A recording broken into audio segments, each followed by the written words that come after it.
욥기 39장 28절 그것이 낭떠러지에 집을 지으며 뾰족한 바위 끝이나 험준한 데 거하며. 아멘. 이 말씀을 가지고 독수리가 집을 지으며 거하는 곳에 대해서 생각해 봅니다. 첫째, 집을 짓는 곳입니다. 그것은 독수리입니다. 낭떠러지에, 이 낭떠러지는 쉘라는 말로 반석, 바위, 절벽, 또한 반석 바위를 뜻하는 추르라는 말과는 대조적으로 이 쉘라는 말은 바위에 갈라진 틈을 가리키며 그래서 바위나 절벽을 뜻하게 되어졌습니다. 이 반석은 바로 예수님이십니다. 고린도전서 10장 4절 다 같은 신령한 음료로 마셨으니 이는 저희를 따르는 신령한 반석으로부터 마셨으며 그 반석은 곧 그리스도시라고 말씀하고 있습니다. 여기에 반석은 페트라, 바위, 반석, 바위 덩어리, 절벽이라는 뜻입니다. 구약의 반석은 두 가지, 즉 추르의 반석과 셀라의 반석입니다. 먼저 추르의 반석은 초림 예수님을 상징합니다. 그래서 그 반석은 맞아야만 됩니다. 그 반석은 십자가에 못 박힌 예수님을 상징하시죠. 두 번째, 셀라의 반석입니다. 이 셀라의 반석은 재림의 예수님을 상징합니다. 그 반석은 치는 것이 아니라 말씀, 즉 명하여야 합니다. 이 사실을 바로 알지 못하면 모세가 추르의 반석을 지팡이로 쳐서 물을 내었습니다. 똑같은 반석인데 셀라의 반석은 쳐서는 안 됩니다. 말씀을 통해서 내야 됩니다. 모세는 추르의 반석에서 물을 내어서 이스라엘 백성들에게 마시게 하여 하나님의 말씀에 순종하십니다. 그러나 셀라의 반석은 하나님의 말씀하여 물을 내라 하셨는데 쳐서 물을 내므로 말미암아 모세는 믿음 없는 불순종하는 자가 되어서 가나안 땅에 들어가지 못하게 되어졌습니다. 출애굽기 17장은 추르의 반석입니다. 출애굽기 17장 6절에 내가 거기서 호렙산 바위 위에 너를 대신하여 서리니 너는 반석을 치라. 그것에서 물이 나르니 백성이 마시리라. 모세가 이스라엘 장로들의 목전에서 그대로 행하니라고 말씀하고 있습니다. 민수기의 반석은 셀라의 반석입니다. 민수기 20장 8절에 지팡이를 가지고 내 형 아론과 함께 회중을 모으고 그들을 목전에서 너희는 반석에게 명하여 물을 내라 하자. 내가 그 반석으로 물을 내게 하여 회중과 그들의 짐승에게 마시울지라고 말씀하고 있습니다. 그 뒤에 민수기 20장 11절에 12절에 그 손을 들어 그 지팡이로 반석을 두 번 치매 물이 많이 솟아나므로 회중과 그들의 짐승이 마시니라. 여호와께서 모세와 아론에게 이르시되 너희가 나를 믿지 아니하고 이스라엘 자손의 목전에서 나의 거룩함을 내지 아니함으로 너희는 이 총회를 내가 그들에게 준 땅으로 인도하여 드리지 못하리라고 말씀하고 있습니다. 이것은 무엇을 말합니까? 초림의 예수님은 십자가에 못을 박아야 됩니다. 그러나 재림의 예수는 절대로 안 됩니다. 만왕의 망으로 재림하시는 예수님을 맞이하고 모셔드려야 됩니다. 그러나 신약의 예수님은 반석, 페트라로서 바위, 반석, 바위 덩어리, 절벽이란 뜻으로 구약의 추르와 셀라의 반석 두 가지를 다 포함했기 때문에 한 단어로 페트라입니다. 신약의 예수님은 초림의 예수님과 재림의 예수님의 모습을 구분하여 나타내 주지 않습니다. 구약의 모습은 초림의 예수님과 재림의 예수님이 분명히 구분되기 위해서 추르라는 반석과 셀라라는 반석으로 얘기해 주고 있습니다. 그러나 신약의 예수님은 시간과 공간의 개념이 없이 영원성을 가지고 말씀하고 계신 것입니다. 초림과 재림이 나누어져 있지만은 이 초림과 재림은 예수님의 영원한 가운데 이루어지는 함께 이루어지는 사건과 같은 것입니다. 제사를 말씀을 드리면 구약의 번제의 제사는 죄인이 제물을 가지고 와서 그 제물 위에 자기의 모든 죄를 다 고백하고 그 죄가 그 제물에게 전가가 되면 그 죄인은 그 제물을 잡아서 껍질을 벗기고 각을 떠서 물에 씻었습니다. 그리고 그 제물을 제사장이 번제단에 갖다 올려놓으면 하늘로부터 불이 내려와서 그 제물을 불을 태웁니다. 불을 태울 때 그때 향기가 나고 냄새가 나고 연기가 납니다. 그래서 그것을 가지고 향연이라고 얘기했습니다. 향연, 향기와 연기의 냄새를 맡으시고 하나님 마음에 진노가 풀어지고 편안함 가운데 그 향연의 냄새와 연기를 맡으시고 평안한 마음으로 진노를 푸고 죄인이 들어지는 그 모든 재물을 받아들입니다. 그 재물을 받아들인 것이 곧바로 죄를 용서했다는 증거입니다. 그래서 이 마음을 푸시고 죄를 용서해 주셨던 그 구약의 번제의 제사는 죄인이 재물을 가지고 와서 죄를 고백하고 전가시키고 잡아서 각을 떠서 번제를 올려서 불을 태워주는까지 그 모든 과정은 시간과 절차가 흘러가야 됩니다. 그런데 신약의 예수님은 영원한 예수님이기 때문에 시간과 공간의 개념이 없습니다. 그래서 여기서 우리는 많은 사람들이 혼란을 가지고 있고 착각을 하고 있습니다. 그래서 예수님의 십자가에 못 박혀 돌아가신 초림의 예수님입니다. 그 예수님 바로 재림에 다시 오실 예수 그리스도입니다. 똑같은 예수님입니다. 그러나 우리는 시간과 초림과 재림의 시간의 공간의 개념 속에 있지만은 예수님은 영원한 개념 속에 한 분 그대로 있습니다. 이 말이 무슨 말이에요? 우리 예수님의 십자가 앞에 나가서 예수님의 보혈 앞에 내 모든 죄와 허물이 깨끗하게 정결게 되어지면 나는 의인이 되고 죄와 상관없는 사람이 됩니다. 그러면 그때부터 우리는 믿음으로 말미암아 죄 없는 사람, 의인이 되어집니다. 그럼 이 과정에 구약에서는 제물을 가지고 와서 번제를 드리고 하나님이 헌령하시는 그 과정까지 전체의 시간과 과정의 절차가 필요합니다. 그러나 예수님은 영원하신 분이기 때문에 믿음으로 그 적시로 그 모든 절차가 다 이루어집니다. 마찬가지로 재림하실 때까지 오시는 시간과 공간의 개념이 우리 지금은 있었지만은 예수님은 영원하신 분이기 때문에 그 시간과 공간의 개념 없이 초림과 재림과 동등한 예수님을 그대로 나타나고 있다는 것을 우리에게 얘기해 주고 있습니다. 구약의 제물은 내가 가지고 간 제물은 내가 죄를 고백한 그 제물은 내 죄가 고백된 그 제물, 그 죄만 하나님이 헌정하실 것이지 그 다음의 죄는 또다시 내가 드려야 됩니다. 과거에 내가 드릴 때도 같이 그렇게 드렸습니다. 현재도 그렇게 드립니다. 나중에 또한 미래에 또한 그렇게 또한 제사를 드려야 됩니다.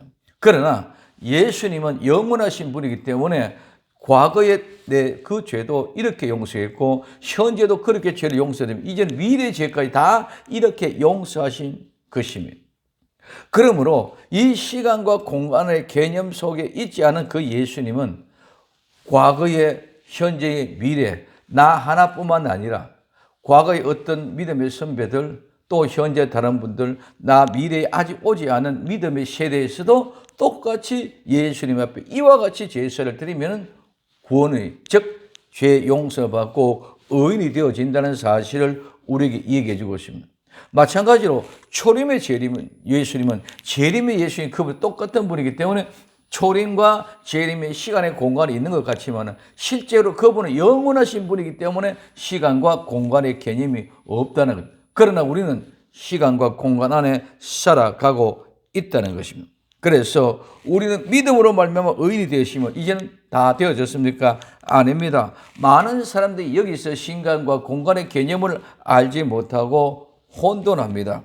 우리는 제물 대신 예수님이 영원하신 분이지만 우리는 똑같이 구약과 똑같이 역시 시간과 공간 안에서 머물러 있습니다. 그러므로 성도들은 그 시간과 공간 안에서 의인의 구원을 이루어져 가야 하는 것입니다. 이것이 의인은 믿음으로 말미암아 사는 것입니다. 구약의 제사처럼 하나님의 제물을 받으실 헌령하실 때까지 진노를 푸시고 죄를 용서하실 때까지 그 절차의 삶은 우리에게도 있어야 된다. 예수님은 영원하신 분이지만 우리는 아직까지 영원한 사람이 아니기 때문에 이 삶의 현장에서 시간과 공간 안에서 구약에서 제사 드릴 때 그 시간과 절차가 진행되어질 것처럼 오늘 우리도 영원한 세계에 들어갈 때까지는 이 삶을 살아야 된다는 것입니다. 이것이 구약의 제사에 우리에게 보여주는 우리의 삶을 살아가야 될 방향을 제시해주고 가르쳐주고 있습니다.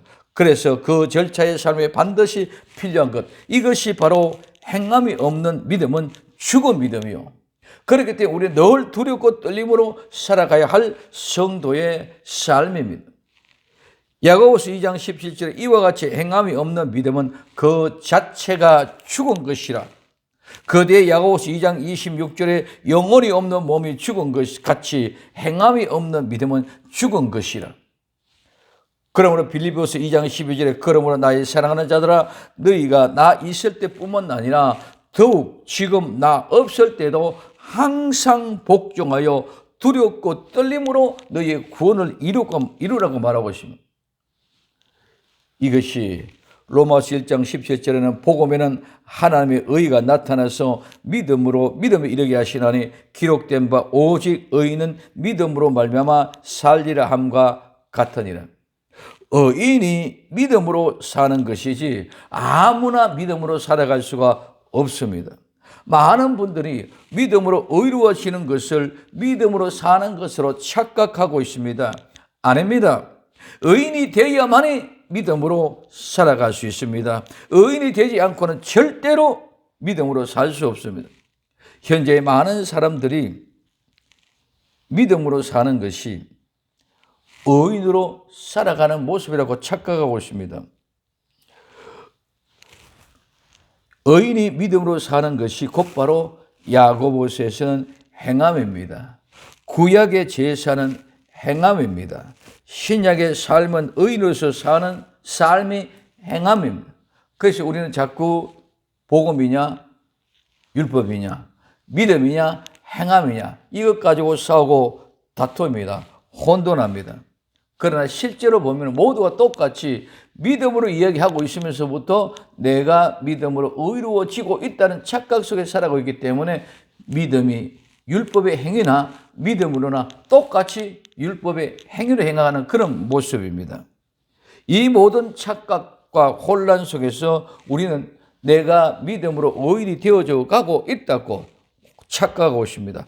그래서 율법, 복음 동등된 개념이 아니라 오늘 우리는 복음은 믿음으로 어려워되어졌으면은 이제는 그 율법의 삶을 통해서 우리가 실제로 이루어가는 것이 행함입니다. 그렇기 때문에 믿음과 야고보서 이어가진 행함은 절대로 다른 것이 아닙니다.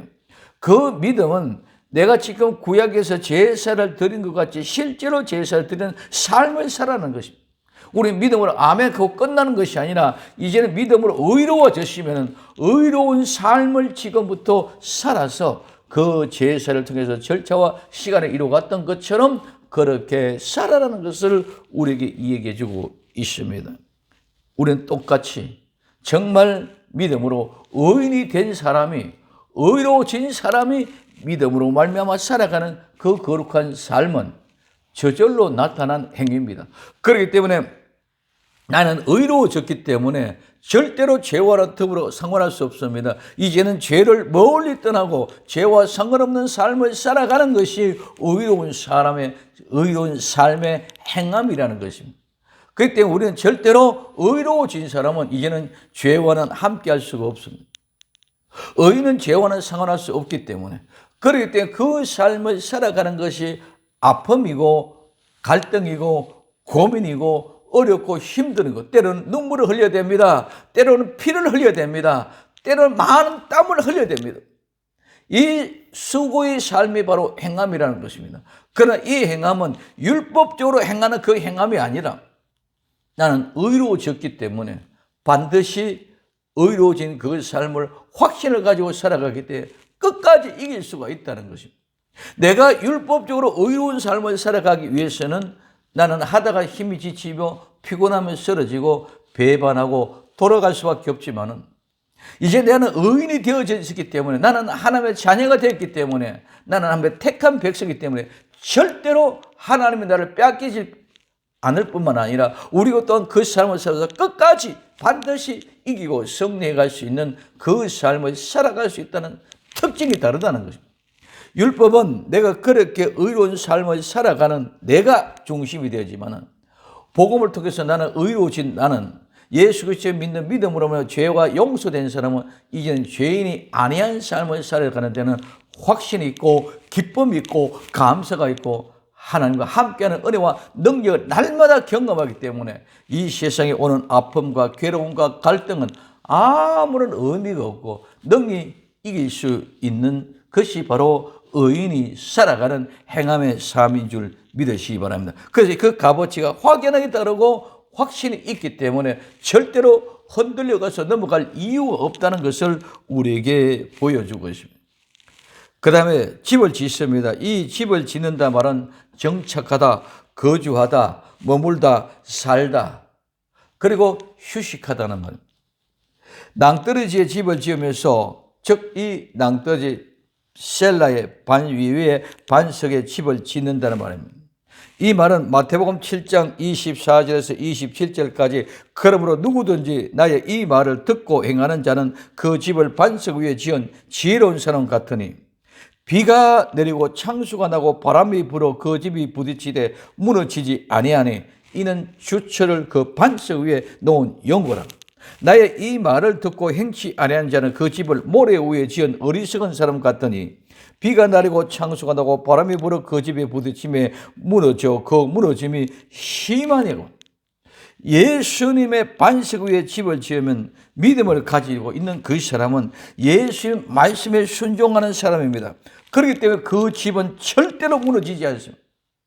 예수님 말씀에 순종한다는 것은 내가 의인됨으로 말하면 이제는 그 의인된 삶을 살아가는 믿음의 모습이고, 말씀에 순종하지 않은 사람은 예수님 말씀의 터 위에 내가 집을 지어가려고 내 노력 속에 있었기 때문에 그것은 예수님의 반석이 아닌 내 힘에 내 덕이 있기 때문에 그는 모래 위에 지은 집과 같다는 것입니다. 그래서 예수 그리스도의 말씀 위에 행함으로 지은 집은 절대로 무너지지 않습니다. 그 믿음의 집은 오직 우리 주 예수 그리스도의 터 위에 반석 위에 세운 집이기 때문에, 그래서 의인의 삶은 절대로 무너지지 않는다는 것을 우리에게 얘기해 주고 있습니다. 그래서 우리는 그 집이 살면서 우리는 그 집에서 편안히 휴식하면서 우리는 살 수 있는 줄 믿으시기 바랍니다. 그래서 수고하고 무거운 짐진지라 다 내게 오라. 내가 너희를 쉬게 하리라. 주님께로 나아가는, 즉 주님의 반석된 아름다운 예수님의 집에 우리는 평안히 쉬게 하는 휴식할 거처가 되는 겁니다. 아무리 피곤하고 지치고 힘들어도 우리 주님의 품 안에서는 항상 휴식하고 평안하게 안식하는 복된 성도가 바로 이 믿음으로 의로워진 사람, 믿음으로 말미암아 살아가는 의로운 사람의 자세의 모습입니다. 그래서 믿음, 즉 구원의 진리는 오직 예수님밖에 없습니다. 이 세상에 어느 누구 품에도 쉬고 안식할 수 있는 곳은 아무것도 없습니다. 그러나 그렇지 못한 사람 모두 이 세상의 다른 이방신들을 쫓아가는 모든 사람들은 안식을 찾아가지만 그 속에는 수많은 갈등과 고민과 아픔은 계속 지속됩니다. 끝이 없습니다. 요한복음 14장 6절에 예수님께서 가라사대 내가 곧 길이요 진리요 생명이니 나로 말미암지 않고는 아버지께로 올 자가 없느니라. 오늘 사도행전 4장 12절에 다른 이름으로는 구원을 받을 수 없나니 천하 인간의 구원을 얻을 만한 다른 이름을 우리에게 주신 일이 없다고 말씀하고 있습니다. 낭떠러지에 집을 짓는다는 말씀은 무슨 말씀입니까? 오직 우리 주 예수 그리스도의 터 위에 믿음의 집을 지어서 구원의 역사를 이루어가기 위하여 독수리가 낭떠러지 위에 셀라의 반석 위에 집을 짓듯이 성도는 예수 그리스도의 아름다운 반석 위에 집을 지어야만 된다는 것을 말씀하고 있는 것인 줄 깨달을 수 있기를 바랍니다. 두 번째, 거하는 곳, 즉 사는 곳입니다. 거하는 곳이 어디 있습니까? 첫째, 뾰족한 바위 끝입니다. 이 뾰족하다는 말은 센인데 이 말은 이 이빨입니다. 이 뾰족하다는 말에서 유래가 돼서 뾰족한 것은 포크의 살과 같이 뾰족한 험한 바위나 절벽을 말합니다. 그래서 이 뾰족한 바위 끝, 이 바위는 바로 셀라의 절벽입니다. 뾰족한 바위 끝은 오직 예수 그리스도만 바라보면 아무것도 다른 것은 보이지 않게 하기 위하여 이 뾰족한 바위 끝에 집을 지었습니다. 거기서 삽니다. 이 말은 뾰족하고 바위 끝에 절벽에 살기 때문에 조심조심, 늘 조심, 조금만 다른 엉뚱한 것을 바라보다 그 바위 절벽에 떨어져 넘어집니다. 조금만 다른 생각에도 그 절벽에서 넘어집니다. 그 떨어진다면, 넘어진다면 그는 죽음입니다. 즉 영혼의 거룩한 천국에서 떨어져서 지옥으로 갈 수밖에 없는 것입니다. 그래서 절대로 다른 것을 보지 않고 오직 우리 주 예수 그리스도만 바라보면서, 다른 걸 생각하지 말고 오직 우리 주 예수 그리스도로 말하며 의로워진 그 삶을 살아가라는 표시가 바로 뾰족한 바위 끝입니다. 우리는 거기서 살아야 됩니다. 이스라엘 백성들이 광야에서 오직 구름 기둥과 불 기둥을 바라보고 나아가야 했던 것처럼 우리는 오직 예수님만 바라보고 나갑니다. 광야에는 길이 없습니다. 광야는 천지가 구분이 되지 않습니다. 그렇기 때문에 하나님은 오직 그 광야 인도에서 구름 기둥과 불 기둥을 보고 따라오라고. 마찬가지로 오늘 이 세상에서 천국에 가는 길은 보이지 않습니다. 그러므로 주님께서 오직 나만 바라보고 따라오라는 것이 바로 뾰족한 바위 끝에 집을 짓고 거기에 살고 하는 것입니다. 그 다음에 두 번째는 험준한데 거합니다. 이 험준한다는 말은 포악, 뼈아슴, 생포, 포로, 약탈품, 올가미, 망, 거물, 고지, 꼭대기, 봉우리, 정상, 요새, 성체, 진지입니다. 이 말은 사냥하다, 새를 잡다, 함정을 높다, 추적하다에서 유래되어 건물, 먹이, 사냥불과 꼭대기, 봉우리, 정상, 요새를 의미합니다.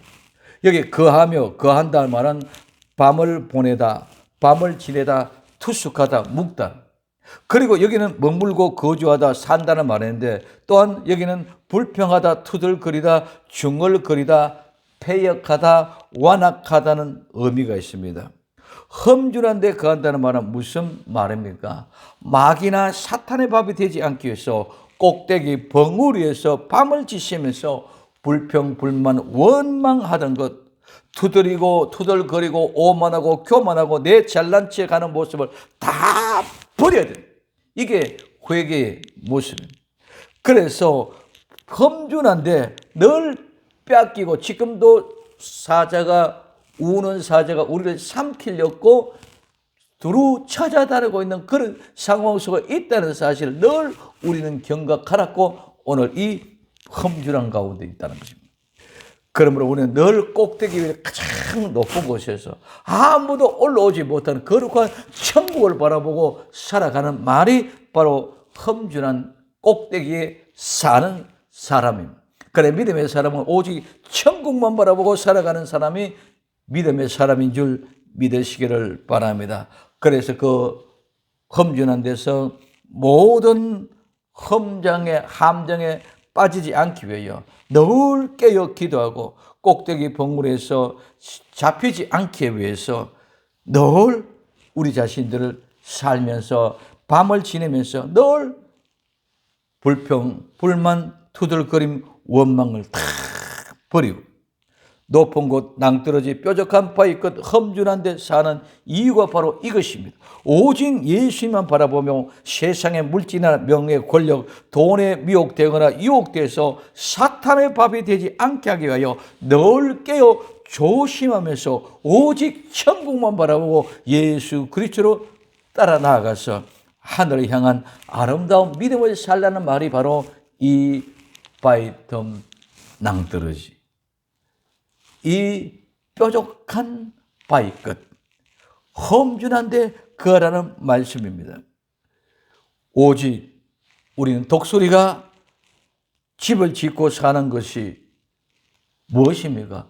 독수리가 그런 데 산단다, 독수리가 그렇게 집을 짓는단다, 이 말씀을 하는 것이 아니라 오늘 나와 여러분들에게 너희도 이렇게 살아야 된다는 것을 설명하는 것인 줄 믿으시기 바랍니다. 독수리가 뭔데 하나님 그 이야기하기 독수리 얘기하는 것이 아니라 성도들이 그렇게 살아야 된다는 것을 얘기합니다. 그래서 그냥 독수리를 말하는 것이 아니라 독수리를 통하여 우리에게 말씀하신 것은 이와 같이 성도들은 높은 곳, 낭떠러지 뾰족한 곳, 바위 끝 험준한 데 집을 지어서 살아야 한다는 것을 말합니다. 오직 하늘나라 천국만을 바라보며 세상에 미혹이 되지 않기 위하여 볼 것을 보지도 말고 듣지도 말고 그 꼭대기에서 조금만 방심하며 넘어지고 떨어져서 죽는 것처럼 우리 성도의 신앙도 조금만 방심하면 사탄의 미혹과 유혹에 넘어져 죽는다는 경각심을 가지고 늘 깨어 있어야 한다는 것을 가르치고 있는 것입니다. 그래서 신앙은 외줄타기입니다. 오직 예수님만 바라보기 위한 삶입니다. 이것이 의인이 믿음으로 사는 삶입니다. 이 복된 역사의 주인공 되기 위하여 낭떠러지에 집을 짓고 오늘 뾰족한 바위 틈 끝에서 험준 안에 사는 복된 성도 다 될 수 있기를 예수님의 이름으로 부탁을 드립니다. 기도합니다. 사랑하는 주님 감사합니다. 정말 낭떠러지에 집을 지으며 뾰족한 바위 끝에 험준한 곳에 살아가는 믿음의 복된 성도들이 되게 하옵소서.